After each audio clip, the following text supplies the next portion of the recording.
We continue with the opinion of the D.C. Circuit Court of Appeals in Blassingame v. Trump, picking up on page 34 with Part 2, Section B1c. C. Under Nixon and Clinton, then, the task is to distinguish between official acts and private acts. In the context of the cases before us, that means determining whether President Trump acted as an office holder or office seeker when he engaged in the activity alleged in the complaints. In that regard, we recognize that there is not always a clear line between the president's personal and official affairs. In particular, the line between president and candidate will not always be clear. But in some situations, there will be little doubt, and not just when the president himself allows that he acts in his personal capacity as a candidate for re-election. When a sitting president solicits donations at a fundraiser for his re-election campaign, fires a campaign pollster or hires a new one, or gives a speech at a party convention accepting the party's nomination, it is straightforward to conclude that he acts in an unofficial capacity as presidential candidate rather than an official capacity as incumbent president. Even if other contexts doubtless present closer calls, there is ultimately no avoiding the essential understanding that a president's immunity from damages liability applies only to acts within the outer perimeter of his official responsibility, and hence does not extend beyond the scope of any action taken in an official capacity. The potential difficulty of meting out that distinction in some situations, then, cannot justify simply giving up on the enterprise altogether. And President Trump himself allows that courts can, in fact, tell the difference between official and unofficial conduct. The inquiry, though, should be fashioned and carried out with appropriate sensitivity to the important interests at stake. In that connection, the Supreme Court has emphasized the need to avoid highly intrusive inquiries into the president's motives.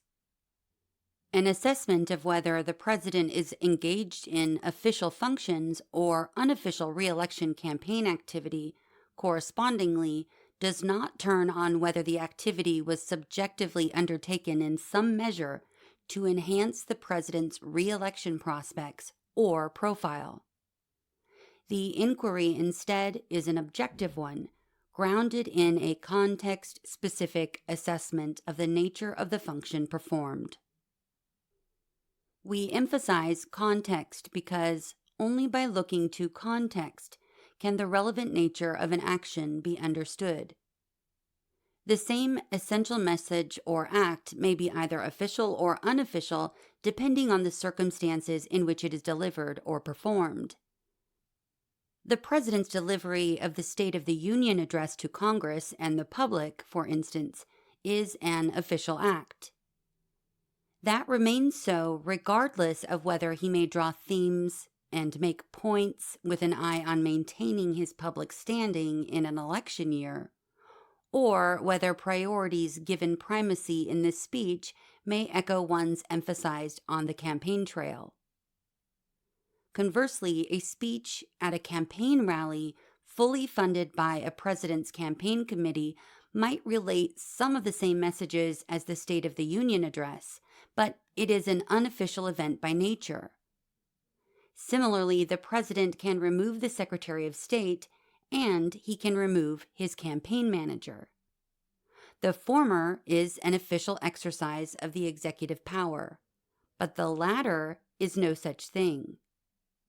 Understanding the context, then, will often be essential to identifying the capacity in which a president acts. That context may be substantially informed by the way in which the president and the executive branch themselves treat the activity in question. If it is clothed in the trappings of an official function based on objective indicia, it more likely constitutes an official act for immunity purposes than if it bears the hallmarks of re-election campaign activity. So, if an activity is organized and promoted by official White House channels and government officials and funded with public resources, it is more likely an official presidential undertaking than if it is organized, promoted, and funded by campaign channels, personnel, and resources. Those considerations may not always point in the same direction, or even be known, but they can be illuminating when brought to light. The grant of immunity aims to free the president from an inclination that may otherwise exist to discharge his official functions in an unduly cautious manner.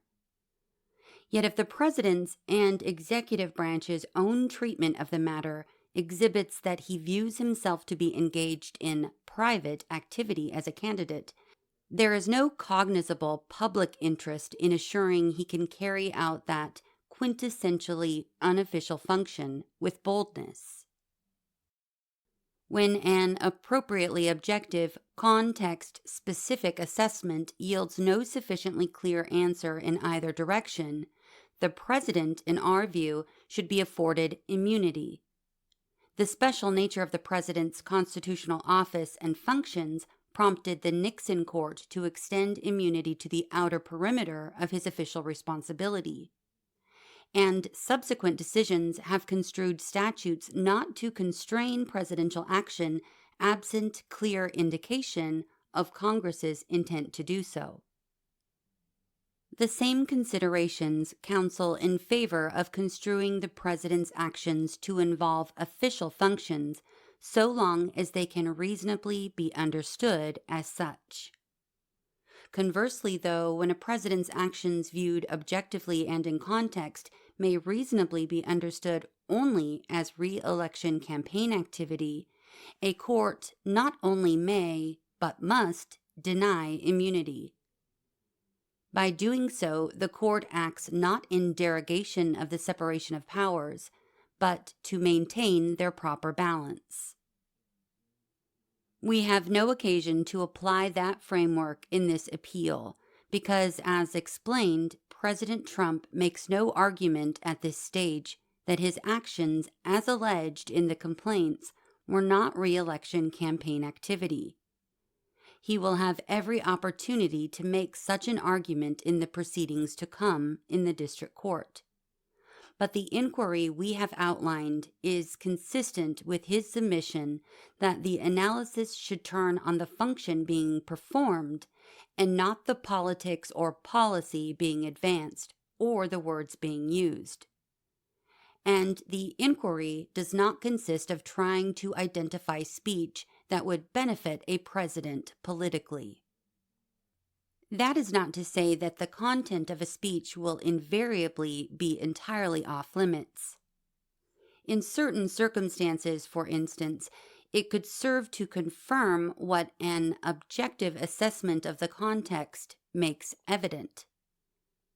Indeed, even deciding whether speech is of public or private concern under President Trump's proposed approach would require us to examine the content, form, and context of that speech. But the crux of the inquiry we have described concerns the context in which the president speaks, not what precisely he says or whether it might advance his re-election prospects. By way of illustration, consider President Trump's speech at the Salute to America event on the National Mall on July 4, 2019. By the time of that address, President Trump had formally announced his candidacy for re-election, and his address drew criticism in many quarters as amounting to a taxpayer-funded campaign rally in service of his re-election effort. But several objective considerations strongly suggest that the speech was treated by the president and executive branch as part of an official event, regardless of whether what was said or how it was conceived might have borne some subjective connection to enhancing President Trump's re-election prospects. For instance, the Salute to America rally was publicly funded, including through National Park Service and Department of Defense resources. In addition, the government promoted the event, and its primary organizers were government officials from the White House and the Department of the Interior. The National Park Service, for example, presented the event and invited the public to attend. Accordingly, the White House treated President Trump's speech as official presidential remarks on its official website, and while President Trump was in office, dedicated a web page to the annual Salute to America event. The White House also promoted the event on its official Twitter account. And finally, a number of government officials attended the event, some of whom could have violated federal law by attending if it were a campaign event. We have no need here to definitively decide whether President Trump's remarks at the Salute to America event would qualify as official presidential action for purposes of presidential immunity. Additional considerations might affect the assessment in some fashion. As one example, if the White House's official Twitter feed regularly promoted quintessential campaign events, its promotion of the Salute to America rally may not itself shed material light on the event's official or unofficial character in the eyes of the executive branch. But under the inquiry we have outlined, President Trump's speech at the event would be treated as official action if it could reasonably be understood in that way. Whether his remarks addressed matters of public concern would not, and we believe should not, decide the issue. 2. We turn next to President Trump's alternative argument that he is entitled to official act immunity because he took the actions alleged in the complaints in an exercise of his Article II duty to take care that the laws be faithfully executed. President Trump's contention in that regard, however, does not demonstrate that he was acting in his official capacity so much as presume it. His argument presents no ground for affording him immunity that is independent of his ability to show that he engaged in the relevant actions in his official capacity as president rather than in his private capacity as a presidential candidate. The duty and authority to ensure the faithful execution of the laws, as with all of the executive power, is vested in the president solely in his official capacity. After all, the president assumes his Take Care Clause responsibilities and other executive duties only upon taking the constitutional oath of office, in which he must solemnly swear or affirm that he will faithfully execute the office of President of the United States. Nothing in Article II contemplates the president's exercise of the powers of the presidency when acting in a private, i.e., non-presidential, capacity. Rather, President Trump's assertion that he exercised his authority under the Take Care Clause, at least without more, assumes the answer to the question whether he acted in an official capacity as office holder or a private capacity as office seeker. If he acted in the latter capacity, he cannot have been exercising the duties of the very office he was seeking to attain, any more than could his challengers when taking the same kinds of actions in seeking to attain the same office. It is not that President Trump could not establish his entitlement to immunity by demonstrating that he acted pursuant to the Take Care Clause. It is that he has not done so. He asserts that he was attempting to ensure faithful execution of the laws, in particular the Electoral Count Act, but he has not explained why his actions should count as official other than to say that they fit within the ambit of his Take Care Clause duties. They might, or they might not, depending on the context in which he acted. The president could exhort Congress to do its duty under the Electoral Count Act in a campaign ad, or he could do the same in the State of the Union address. Even assuming, without deciding, that the latter would be action taken in furtherance of the president's Take Care Clause duties, the former would not be, and indeed could not be, given that, as explained, the Take Care Clause presupposes official rather than private action. President Trump, though, has made no argument as to why his actions alleged here should be treated more like the State of the Union than the campaign ad.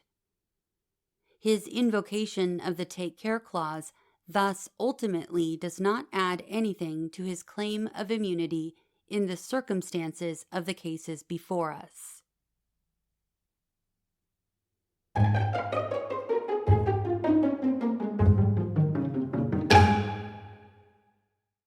We've come to the end of part 3 of this opinion, but don't worry, next episode we will pick up right where this episode left off, and next episode will be the final in this opinion. Until then, thanks for listening to What SCOTUS Wrote Us.